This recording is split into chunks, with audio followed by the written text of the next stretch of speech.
Çok güzel bir alan. Burada insanlar resimlerini çekiyorlar. Direkt şehir karşınızda.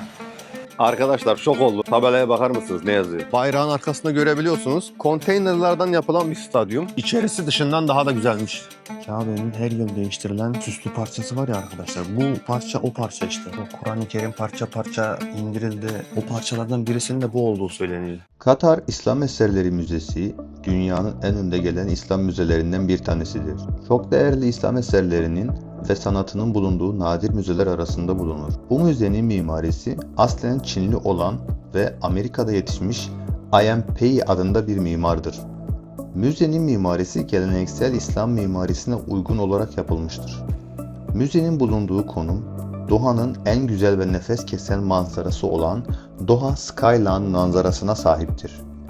Ian Pei, başlarda müzeyi tasarlamakta çok tedirgin olsa da sonradan kendisine verilen bu görevi yerine getirmek için dünyada birçok yerde bulunan İslam eserlerini görmeye gider. Yapmış olduğu seyahatler sonrasında bu muhteşem yeri tasarlar. Müzenin mimarisinde şahane duran geometrik şekilleri ve temizce çizilmiş çizgileri hemen fark edebilirsiniz.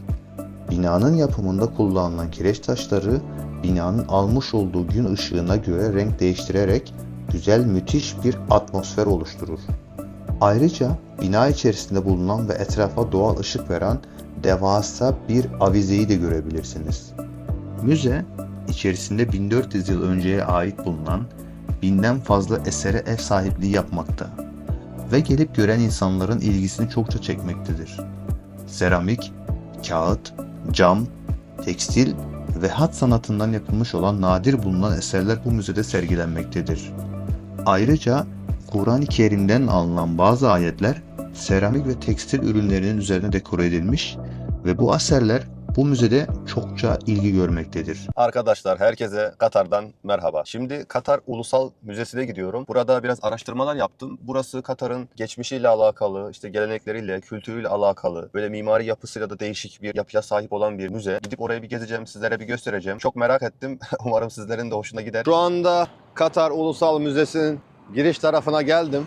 Etraf çok güzel, çok temiz yapmışlar yine. Şöyle sizlere göstereyim. Bunu bir çöl kristaline benzetmeye çalışmışlar. Ondan sonra böyle bir mimari bir yapı ortaya çıkmış. Bir de şöyle size göstermek istediğim bir yer var gelirseniz. Şurada Al Naimi denen bir yer var. Ben de şans eseri oraya girdim. Küçük bir kafeterya, sandviç, mandviç böyle 8-10 çeşit çay yapıyorlar. Ayrı ayrı böyle kahveler falan. Litreyle falan kahvede satın alabiliyorsunuz. Hatta 2 litrelik falan kapları var böyle. Çok güzel yapmışlar. Çok da lezzetli. Sanki böyle şey gibi ya, Burger King'e gelirsin, arabayla alır gidersin ya, sürekli insanlar arabayla gelip durup alıp gidiyorlar. Değişik bir yer. Şöyle karşıyı da size göstereyim tekrardan. Burası müzenin giriş kısmı arkadaşlar. Katar'a geldiğimden belli birçok yerde böyle ücretsiz Melex arabaları var. Şu golf arabaları dedikleri var ya arkadaşlar. İçerisi dışından daha da güzelmiş. Abi şu mimari falan efsane. Bakalım bizi içeride neler karşılayacak. Arkadaşlar şok oldum. Tabelaya bakar mısınız ne yazıyor? Bugün kapalı arkadaşlar. Harbiden canım sıkıldı yani. Ya bugün nasıl kapalı olur? Niye kapalı olur abicim ya? Hayret bir şey ya. Bugün günlerden salı ya. Abi çok canım sıkıldı ya. Neyse. Şöyle etrafı sizlere göstereyim bari, ne yapayım. Ya işte bir insanın şansı olmadığı zaman böyle oluyor dostlar. Ne güzel oradan buraya kadar kalktık geldik. Elimden kaçmış olabilir ama bir dahaki sefere kaçırmam. Oo, şu bayrak var. Burada da arkadaşlar Ahmet Al-Bahrani adında bir adamın bayrakla alakalı yapmış olduğu bir konuşma var. İşte zafer bayrağı, işte bu bayrak Katarlılar için ne kadar önemli vesaire, bunlardan falan filan bahsetmiş. Birçok ülkede zaten aynı muhabbetler var. Şöyle baktığınız zaman manzara olarak çok güzel. Özellikle şu konteynerden yapılan stadyum, şu denizin rengi, karşı tarafta görmüş olduğunuz yer dostlar. Dün oradaydık. Oraları komple gezdik. Eskişehir, Katar dedikleri yer oluyor. İşte Katar'ı akşam gelip görmek çok daha mantıklı, çok daha güzel. Ama tabii gündüzde yatmanın da pek bir anlamı yok. Taksi tutup İslamik Müze'ye gideceğim. İslam Müzesi'ne. Bakalım orada neler göreceğiz. Maalesef burada sizlere bir şey gösteremedim arkadaşlar. Kusura bakmayın ya. Olmadı bu. İslam Sanat Müzesi'nin girişine geldim. Böyle çok güzel bir yer yapmışlar. Şu yol zaten böyle sanki sarayın yolu gibi. Sizlere şu Uber olayından bahsetmek istiyorum gerçekten. Yani birçok yerden birçok yere 5 riyala, 8 riyala, yani 50 TL, 80 TL'ye kalkıp gidiyorsunuz. Çok güzel ve hemen bulabiliyorsunuz. İstediğiniz zaman taksi istediğiniz yere geliyor. Çok güzel, çok efsane yapmışlar. Bu Uber'i Keşke Türkiye'de de rahat rahat kullanabilseler her yerde ama sadece bazı bölgelerde değil. Arkadaşlar içeri giriş yaptım. Şöyle bir bilet alıyorsunuz. 50 riyal yani 500 TL. İlk buradan başlamamı söylediler. Bu görmüş olduğunuz yer komple İslam sanatıyla alakalı yapılan yapılardan esinlenerek yapılmış. Çok ilginç duruyor.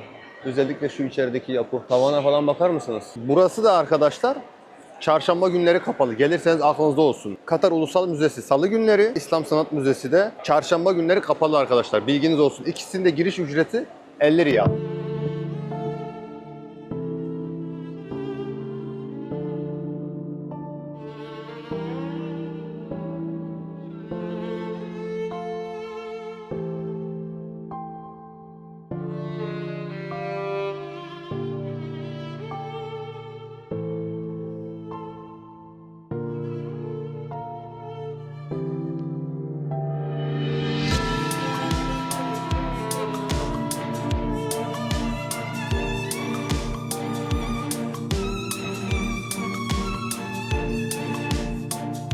Ben çok fazla anlamam böyle şeylerden ama gerçekten de yakından incelediğinizde falan çok güzel, çok emek edilmiş. Altınla yazılmış Kur'an-ı Kerim'in bir parçasını görüyorsunuz arkadaşlar.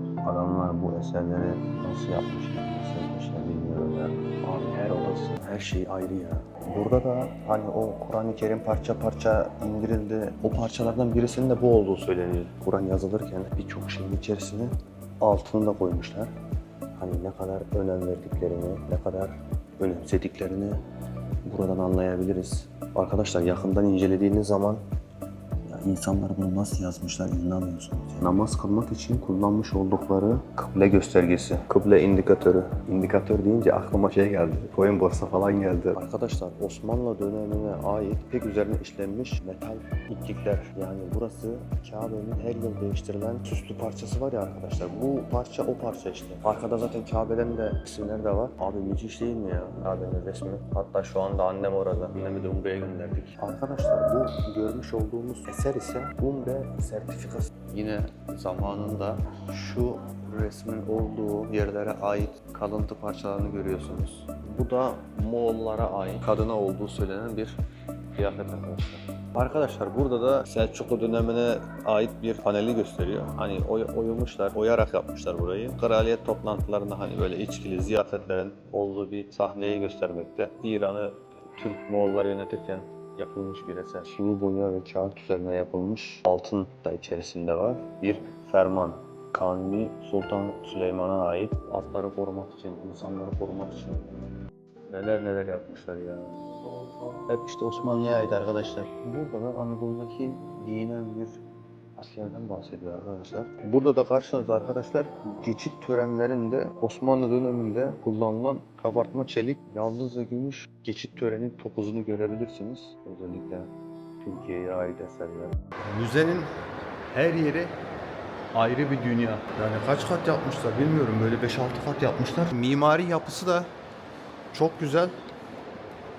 Şöyle aşağıya bakın. Şu karşıda da çok güzel böyle şehir manzaralı takılabiliyorsunuz. Orada işte böyle kafedir, restoran tarzı bir yer yapmışlar. Orada istediğiniz gibi yiyip içebiliyorsunuz. Şehir manzaralı. Kapıdan çıkınca sizi şöyle bir manzara karşılıyor. Onu da göstereyim. Burası bir teras gibi düşünebilirsiniz. Yine su fıskiyeleri yapılmış. Çok güzel bir alan. Burada insanlar resimlerini çekiyorlar. 10 numara bir yer. Direkt şehir karşınızda. Yani gelirseniz buraya da uğrayın. Burası çok güzelmiş. Çok ferah.